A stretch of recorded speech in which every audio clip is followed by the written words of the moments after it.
You know, grief is a strange beast.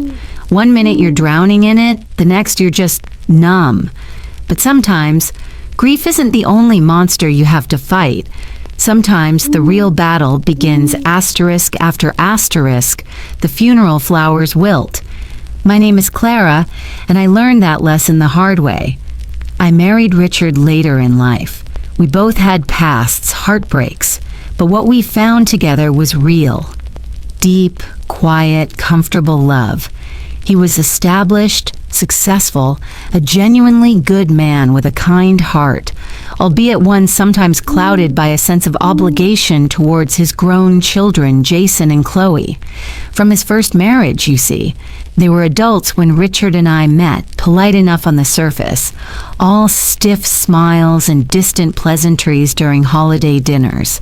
But underneath, I always sensed something else, a coolness, a resentment that I, the outsider, had somehow usurped their mother's place, even though she'd passed years before Richard and I even met. Maybe it wasn't about their mother. Maybe it was just about the money. Richard never flaunted his wealth, but it was there, a comfortable cushion built over decades of hard work. Jason and Chloe, however, seemed to wear their entitlement like a second skin, always hinting about needing help with a down payment, a new business venture, a luxury vacation. Richard was generous, perhaps too generous, often bailing them out or funding their latest whim. I tried not to interfere, telling myself it wasn't my place. But I saw the way they took his kindness for granted, the way their affection seemed directly proportional to his checkbook balance. Still, I loved Richard, and for his sake, I tried. I hosted the awkward family gatherings, endured the thinly veiled jabs about my simpler background, pretended not to notice the way their eyes scanned our home, tallying up the value. Then the unthinkable happened. Richard had a heart attack. Sudden, massive, no warning. One minute we were planning a trip to Italy, the next, he was gone. The world just tilted off its axis. The grief was suffocating, a physical weight pressing down on me. In those first few blurry days, Jason and Chloe were surprisingly present, offering condolences, handling some arrangements, their faces masks of appropriate sorrow. For a fleeting moment, I thought, maybe this tragedy will bring us closer. Maybe now they'll see me not as the stepmother, but just as someone else who loved their father. How wrong I was. The reading of the will was scheduled for a week after the funeral, in the sterile, mahogany-paneled office of Richard's longtime lawyer, Mr. Abernathy. I sat there numbly, clutching a damp tissue, vaguely aware of Jason and Chloe flanking me, their black attire impeccable, their expressions somber but expectant. Mr. Abernathy cleared his throat, adjusted his glasses, and began to read. Standard legal jargon mostly, bequests to charity, provisions for his loyal housekeeper. Then came the main part, the bulk of the estate. His company's shares, properties, investments, totaling, after taxes and debts, somewhere just north of $10 million. I braced myself, expecting it to be divided, perhaps mostly to them, with a comfortable provision for me. That seemed fair. But then Mr. Abernathy read the clause that changed everything. And the entire residue of my estate, both real and personal, I give, devise, and bequeath solely and absolutely to my beloved wife, Clara Evans. Silence. Thick, heavy, suffocating silence. I couldn't process it. Solely? To me? $10 million? I looked up, confused, my eyes meeting Mr. Abernathy's, who gave me a small, almost imperceptible nod. Then I looked at Jason and Chloe. Their masks had slipped, utterly. Jason's face was thunderous, veins pulsing in his temple. Chloe's carefully composed sorrow had curdled into a sneer of disbelief and fury. "What?" Jason finally choked out, his voice dangerously low.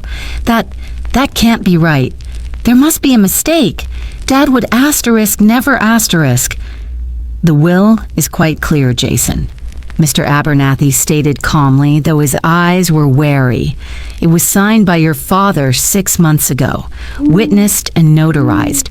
He was of sound mind and body." "Sound mind?" Chloe hissed, her voice dripping venom. "He was clearly manipulated. She probably drugged him. This gold digging—" She caught herself, but the word hung in the air. Gold digger. The accusation I'd always feared, now hurled like a weapon in my moment of deepest grief. I felt sick. Richard wouldn't. Why would he do this? Why leave them nothing? It didn't make sense. Unless he knew something I didn't. Unless he anticipated this reaction. "We'll contest this," Jason snarled, standing up abruptly, his chair scraping loudly against the polished floor. "This is a travesty. Our father would be spinning in his grave. You haven't heard the last of this, Clara." He glared at me, his eyes filled with pure hatred, before practically dragging a sputtering Chloe out of the office. The door slammed shut, leaving me alone with Mr. Abernathy in the echoing silence. The weight of 10 million unwanted dollars settling upon me like a shroud. The grief was still there, a gaping wound, but now something else mingled with it. Fear. A cold, sickening dread. This wasn't just about money anymore. This was war, and I had just become the sole target of 2 very angry, very entitled stepchildren who clearly believed that inheritance was their birthright, and they would stop at nothing to take it from me. The lawyer's office felt like a tomb after they stormed out. That $10 million, meant to be Richard's final act of love and security for me, suddenly felt like a curse, a giant neon target painted on my back. Mr. Abernathy looked at me with pity in his eyes. "Clara," he said softly, "Richard anticipated they might react poorly. He was aware of their expectations. He made this decision with a very clear mind. He wanted you to be secure, independent." He hesitated, then added, "He also left a personal letter for you. Perhaps it will offer some explanation." He handed me a thick envelope sealed with Richard's familiar wax stamp, but I couldn't bring myself to open it, not yet. My hands were shaking too much. The immediate aftermath was a blur of forced sympathy and thinly veiled threats. Jason and Chloe put on a public show of grieving children wronged by a manipulative stepmother. They cornered me at the memorial luncheon, their voices low but menacing. "You think you've won, don't you?" Jason sneered, his breath smelling faintly of expensive scotch. "This isn't over. We know Dad wasn't in his right mind. We'll prove it. You'll end up with nothing but the clothes on your back." Chloe, meanwhile, played the victim card to anyone who would listen, weaving tales of how I'd isolated Richard, controlled his finances, subtly poisoning the well among our mutual acquaintances. People I thought were friends suddenly became distant, their calls less frequent, their expressions filled with awkward pity or unspoken judgment. Had they believed the lies, or were they just afraid of getting caught in the crossfire? The isolation was crushing. I was mourning my husband, the love of my life, and simultaneously fighting off his children who were behaving like vultures circling carrion. Then the official assault began. A registered letter arrived from a high-powered law firm known for its aggressive tactics. They were formally contesting the will on grounds of undue influence and lack of testamentary capacity.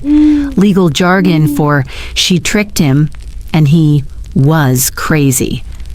They demanded access to Richard's medical records, financial statements, *my financial statements. They filed motions to freeze the estate's assets, including the accounts I needed to pay the mortgage on the house Richard and I shared, the house they now wanted to kick me out of. It was a full-scale siege. Every day brought a new attack, a new demand, a new insult wrapped in legalese. They dragged up every kindness Richard had shown me, every gift, every trip, twisting it into evidence of my manipulation. They even contacted my estranged sister, trying to dig up dirt from my past, anything to paint me as unstable or greedy.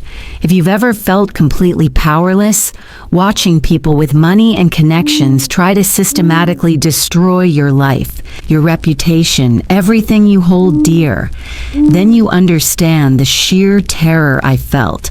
I wasn't sleeping, I wasn't eating. The grief was still a raw wound, but now it was infected with fear and rage. How could they do this? Didn't they care about their father's memory?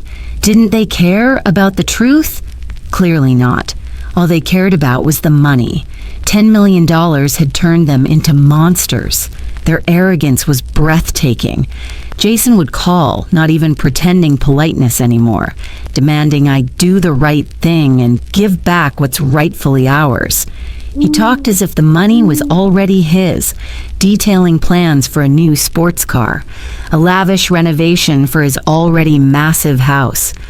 Chloe took to social media, posting vague but pointed statuses about family loyalty, inheritance theft, and gold diggers getting what they deserve, carefully cultivating sympathy while publicly shaming me. They were so confident. They had the family name, the established social standing, the expensive lawyers. I was just Clara, the second wife, the outsider. They thought I was weak, grieving, easily intimidated. They probably expected me to crumble under the pressure, accept some paltry settlement just to make it stop and disappear quietly. They thought I would just roll over and let them take everything. There were dark moments, usually late at night, when the legal bills piled up and the loneliness felt overwhelming, that I almost considered it. Maybe they were right. Maybe it wasn't worth the fight. Maybe I should just walk away, preserve what little dignity I had left. I was exhausted, heartbroken, and felt utterly, completely alone. I finally found the courage, or perhaps the desperation, to open the letter Richard had left me. My hands trembled as I broke the seal. Inside, his familiar handwriting filled several pages. He wrote about his love for me, about the happiness I'd brought him in his later years. And then he addressed the inheritance. He explained that he saw how Jason and Chloe had become consumed by greed, how their sense of entitlement had overshadowed any genuine affection they might have once felt for him. He knew they wouldn't understand his decision, that they would likely lash out. "They see you as an obstacle, my love," he wrote, "but you are my legacy. The happiness we shared, that's what matters. I trust you to use what I leave you wisely, perhaps even to help others avoid the kind of heartache their avarice has caused me." It was heartbreaking, reading his quiet disappointment in his own children. But then, tucked into the back of the envelope was something else. A small, tarnished silver key and a folded piece of paper with a handwritten address for a storage unit clear across town, rented under a name I didn't recognize. Below the address, Richard had written just 3 words: "Your insurance policy." Insurance policy? What did he mean? Against what? Against Jason and Chloe? What could possibly be in a storage unit that would help me? It was a mystery, a tiny spark in the overwhelming darkness. It wasn't much, just a key and an address. But for the first time in weeks, I felt something other than despair. It was a flicker of hope, a sense that maybe, just maybe, Richard had known exactly what he was doing. Maybe he hadn't left me defenseless after all. The fight was far from over. But now I had a key. And I had a feeling Jason and Chloe were about to find out that this gold digger had a lot more fight left in her than they ever imagined. That little silver key felt heavy in my hand, heavy with possibility. An insurance policy? Richard, you clever man. The next day, skipping the usual dread-filled call with my lawyer, I drove across town to the address on the note. It was one of those anonymous, sprawling storage facilities. Using the unfamiliar name Richard had rented it under, I found the unit dusty, unassuming, tucked away in a back corner. My heart pounded as I inserted the key. The lock clicked open. I rolled up the metal door, half expecting, I don't know what. Hidden jewels? Stacks of cash? What I found was far more potent. Boxes. Bankers' boxes, neatly labeled not with dates or contents, but with initials. JS and CS, Jason Sterling and Chloe Sterling. My breath hitched. I opened the first box labeled JS. Inside were files. Thick files, copies of emails, bank statements, loan agreements defaulted on, angry letters from business partners Jason had clearly cheated years ago. Documents Richard must have quietly collected, perhaps after bailing Jason out time and time again. It painted a picture not of a successful businessman, but of a reckless, borderline fraudulent gambler who constantly relied on his father to clean up his messes. Then I opened Chloe's box. It was different, less financial, more personal. Copies of scathing, disrespectful emails she'd sent her father over the years whenever he refused one of her extravagant demands. Printouts of social media posts from private accounts where she mocked Richard and me relentlessly. Most damningly, there was a recorded phone message. Richard must have saved it, where Chloe, furious about being denied funds for a luxury spa retreat, screamed horrible, unforgivable things at him, ending with, "You'll regret this when you're old and alone, Dad. Maybe Clara the charity case will take care of you." Hearing her voice, so full of venom directed at the man who'd given her everything, made me physically ill. But it also made me furious. This wasn't just about an inheritance anymore. This was about defending Richard's memory from the children who clearly never truly appreciated him. Tucked at the bottom of Chloe's box was one last item, a small locked metal cash box. No key this time. What was inside? This was my insurance. Proof that their claims of loving devotion were a complete sham. Proof that Richard wasn't incompetent. He was acutely aware of their true natures. This wasn't just defense. This was ammunition. That evening, I met with my lawyer, Mr. Davison, a sharp, no-nonsense woman who had seemed increasingly wary of the stepchildren's relentless attacks. I laid out copies of the most damaging documents. Her eyes widened as she read. A slow smile spread across her face. "Clara," she said, the weariness gone, replaced by a glint in her eye, "this changes everything. This isn't just leverage, it's a tactical nuke." Our strategy shifted. No more passive defense. It was time to go on the offensive. Mr. Davison filed countersuits demanding discovery of their financial records, deposing their supposed witnesses who suddenly couldn't recall specific instances of my manipulation. We let Jason and Chloe's lawyers know, discreetly, that we had uncovered certain materials relevant to the case. We didn't reveal specifics, just let their imaginations run wild. The effect was immediate. The smug phone calls stopped. The aggressive legal filings slowed. I could almost feel their panic radiating across the city. They didn't know what I had, but they knew it was bad. The depositions were priceless. Jason, usually so smooth and arrogant, squirmed like a worm on a hook when Mr. Davison started asking pointed questions about past business dealings he thought were long buried. Chloe broke down in tears. Not tears of grief, but tears of frustration and fear when confronted with printouts of her own cruel words, denying she'd ever said them until Mr. Davison hinted at the existence of audio evidence. Their carefully constructed facade of grieving children wronged was crumbling under the weight of their own past actions. Their lawyers, sensing the tide turning, started pushing for a settlement again. But this time they were the ones offering concessions.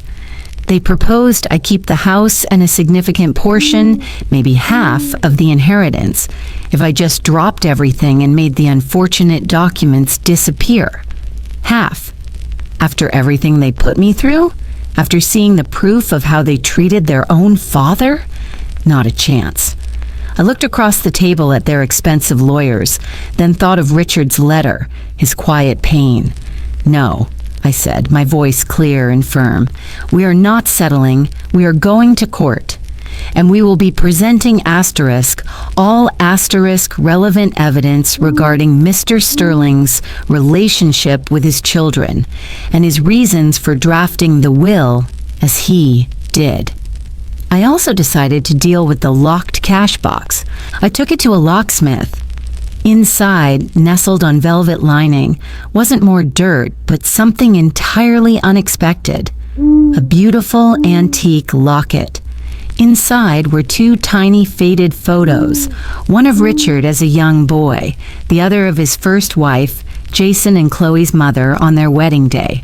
Attached was a note in Richard's hand. For Chloe. Perhaps one day she'll understand what truly matters. He hadn't completely cut her off emotionally, despite everything. That small gesture, that hope for his daughter, solidified my resolve. I wasn't just fighting for the money. I was fighting to honor the complex, loving, and ultimately clear-eyed man Richard truly was. Faced with the public revelation of their behavior and the collapse of their legal case, Jason and Chloe finally, formally withdrew their contestation of the will just days before the scheduled court date. There was no apology, no remorse, just a bitter, silent acknowledgement of defeat. The inheritance was mine, free and clear. The house was safe. The legal nightmare was over. Justice, it turned out, could be brutally effective. Jason faced lawsuits from his past disgruntled partners now that his precarious finances were exposed. Chloe became something of a social pariah once word got out about how she treated her father. They didn't get the $10 million, and in the end, they lost far more than just money. They lost the last shreds of their reputations. What did I do? I kept the house, filled with memories of Richard. I set up a foundation in his name, funding causes he cared about specifically, offering legal aid to elderly individuals facing contested wills and financial exploitation. I sent the locket to Chloe anonymously. Whether she understood its meaning, I'll never know. Sometimes I wonder if Richard knew all along how it would play out. Maybe that storage unit wasn't just insurance. Maybe it was his final lesson to his children, and his final gift of strength to me. They thought I was just a stepmother, an easy target. They learned the hard way. Never underestimate the woman who has nothing left to lose, especially when she's fighting for love, legacy, and the truth.